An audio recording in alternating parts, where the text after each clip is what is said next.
Sumuko na sa NBI si Cedric Lee, ang isa sa mga hinatulang guilty sa kasong serious illegal detention for ransom na isinampa ng host na si Vong Navarro. Pero iaapela raw ni Lee ang desisyon. Mula sa NBI Quezon City, may live report si Jamie Santos. Jamie?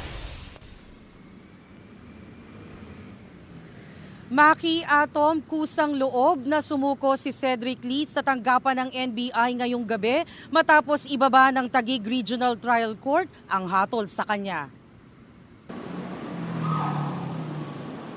Sinundo ng NBI sa isang lugar sa Mandaluyong ngayong gabi si Lee matapos ang kanilang pag-uusap. Hapon pa lamang daw matapos malaman ng NBI ang hatol ng korte kay Lee at mga kasamahan nito ay nagsagawa na sila ng mga effort kung paano makuha ang mga akusado. Si Lee raw ay nagpahatid ng mensahe sa kanila na gusto nitong sumuko sa NBI. Pagdating sa tanggapan ng NBI, sumailalim sa booking process si Lee. Sumailalim din ito sa medical at dental procedure. Bukas daw ng umaga, ibabalik ng NBI sa korte ang warrant at hihintayin ang desisyon nito. Aapela raw sa Court of Appeal si Lee na nindigang walang krimeng naganap. Siya mismo ang kumontak. May isang intermediary at nagbigay ng mga numbers. So nagpalitan kami ng number at nagkausap kami ni Cedric Lee. Pansamantalaan dito muna siya kasi hindi man natin ma-return ngayong gabi yung warrant. Wala naman po yung elements ng crime eh. Okay. Isa-isa yung elements ng illegal detention. Hindi naman talaga pasok eh. Diba? So, wala namang, we didn't detain him for more than 3 days, a few minutes lang, with the purpose of bringing him to the police. We never inflicted any serious physical injuries. Nag-testify naman yung doktor niya. Wala ring ransom, si Vong mismo, inamin niya. Hindi naman kami nanghingi ng pera sa kanya para palayain siya. Siya nag-offer ng damages sa police station na.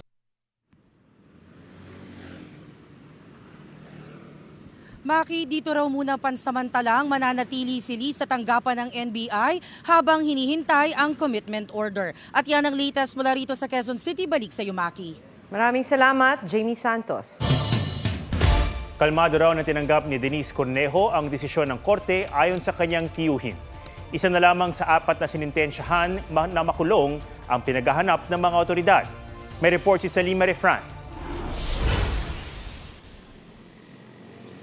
Guilty beyond reasonable doubt ang hatol ng Taguig RTC Branch 153 laban sa model na si Denise Cornejo, Cedric Lee, Simeon Palmaras at Ferdinand Guerrero para yan sa kasong serious illegal detention for ransom na inihain ng host na si Vong Navarro.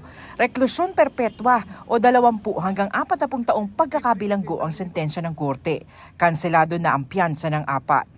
Mula sa korte, idiniretso sina Cornejo at Ras sa Taguig Police para sa mugshot at medical process. Sa Correctional Institution for Women sa Mandaluyong mananatili si Cornejo.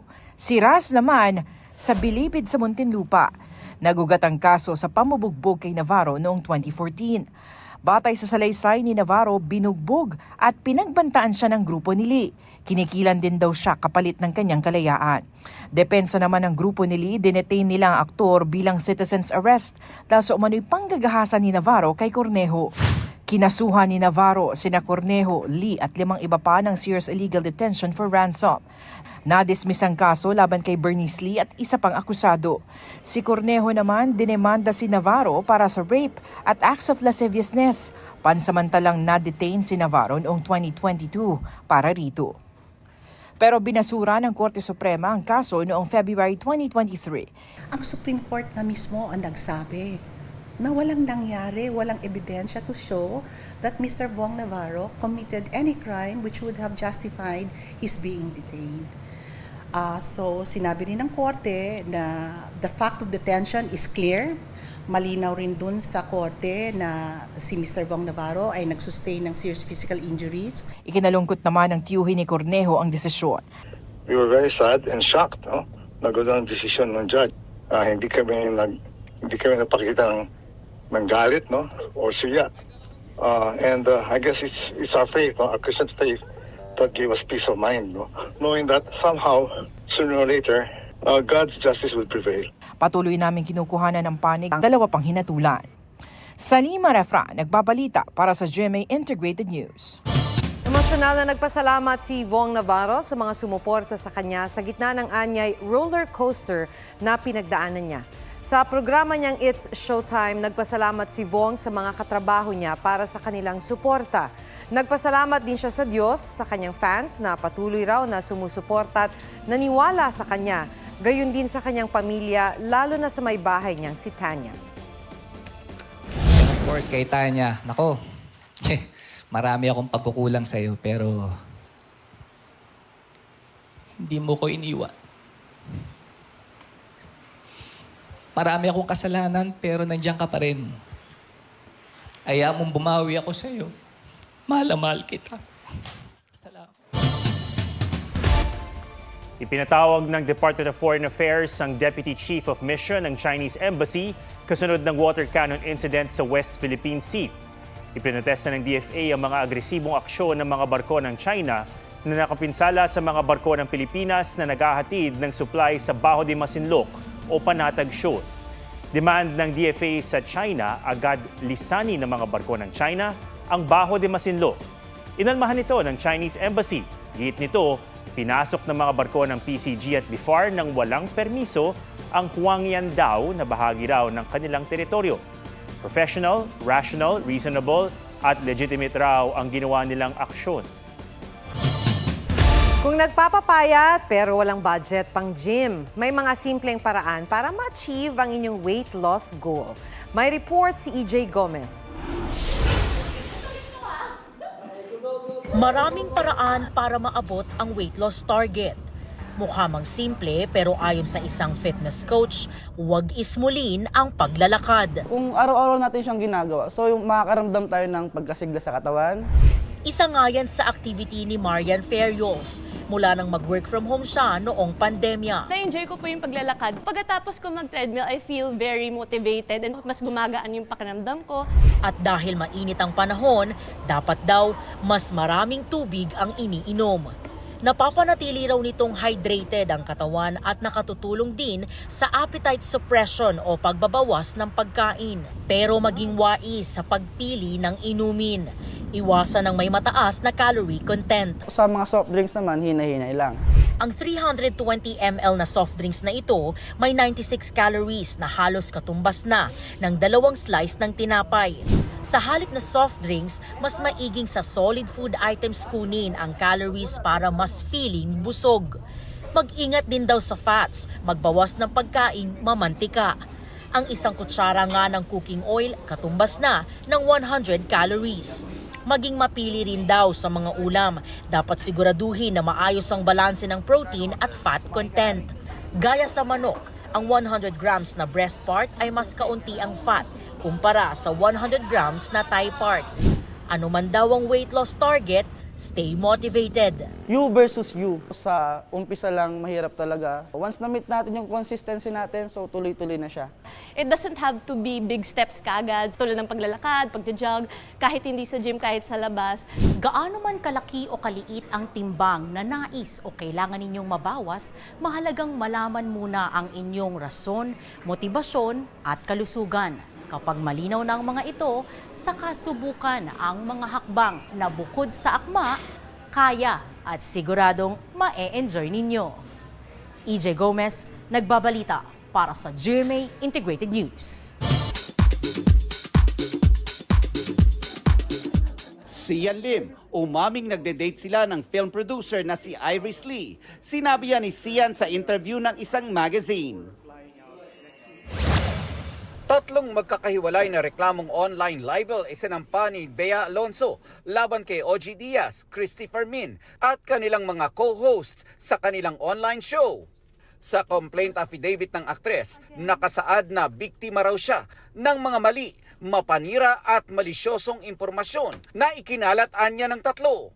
This is the very first time that Bea is doing this. No? She was greatly devastated. She was affected by all these defamatory statements thrown against her. Hindi pa tumutugon sa pinadalang text message ng GMA Integrated News ang respondents para sa kanilang panig. Marimar makeup transformation ni Marian Rivera. Milyon-milyon na ang views sa Facebook at Instagram. Kapuso Primetime Queen, May patikim pa sa bigating plot twists ng My Guardian Alien. Tsaka abangan nila yung banggaan namin dito ni Max Collins.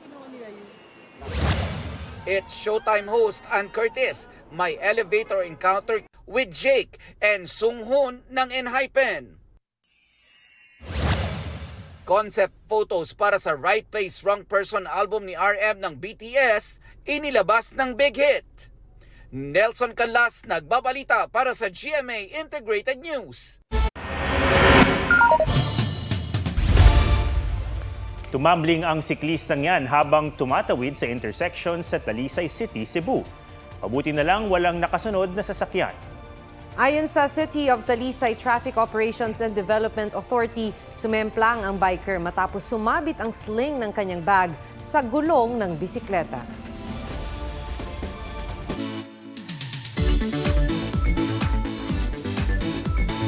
Nahumaling ang ilang turista sa ganda ng Siquijor, lalo pa nang makasabay sa paglangoy sa dagat ang mga barakuda. G tayo dyan sa report ni Sandra Aguinaldo. Kilala ang Siquijor sa mga kwento ng kababalaghan at misteryo. Pero nang bumisita sina Charlene Esteban, kakaibang hiwaga ang kanilang natuktasan. Malaparaisong ganda na animoy gayumang nakahahalina. Sa Tulapos Marine Sanctuary, malakristal ang linaw ng tubig. Pagdating sa ilalim, may mga pangil ang babati. Ang sandamakmak na barakuda. Super lalim nun. Tapos pag tingin mo sa baba, makikita mo lahat yung full of barakudas and iba't ibang mga sea. Kaya yun yung reason kung bakit babalik ako sa Siquijor. Napawi raw ang kaba ni Charlene sa pagbisita sa Siquijor. Napalitan ito ng pagkamangha sa ganda ng isla na tiyak na babalik-balikan ng sinumang turista. Super safe din talaga ng Siquijor. Medyo na-misunderstood lang siguro ng mga tao. Kahit super saglit lang yung experience ko doon or yung stay ko doon, ang dami ko nang nagawang activity and super nag-enjoy ako. Sandra Aguinaldo, nagbabalita para sa GMA Integrated News.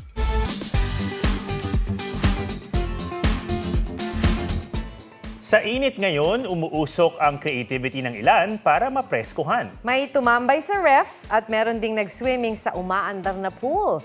Pusuan na yan sa report ni Joseph Morong. Ang init, pero para iwas lagit ang ilan dumiskarte ng malupit. Tulad itong bagets sa ref na nagmukmok. Anong sinabi ng inyong mga aircon? Nalamigan na nga, busog pa sa food trip. Pero para kay Jopet, sakto na ang paglaklak ng tubig. Sobrang init. Oh, yeah. Para hindi maubusan ng katawan. Nakakahimatay dito. Ang tinderang si Sharon, kakaligo pa lamang pero maya-maya pa sa pawis na naliligo. Ginagawa na lang namin minsan, nalabas kami, naghahanap kami ng hangin para talagang hindi ka mairita. Kaysa mairita, iba rin tong trip ni Ina. Ventilador con yelo. Bawas init hack na budget-friendly and nice. Lalo siya rin ang nagtsatsagang gumawa ng ice. Pero kung effort ang labanan, mapag-iiwanan na kayo sa mobile pool na ito, swimming kasama ang barkada.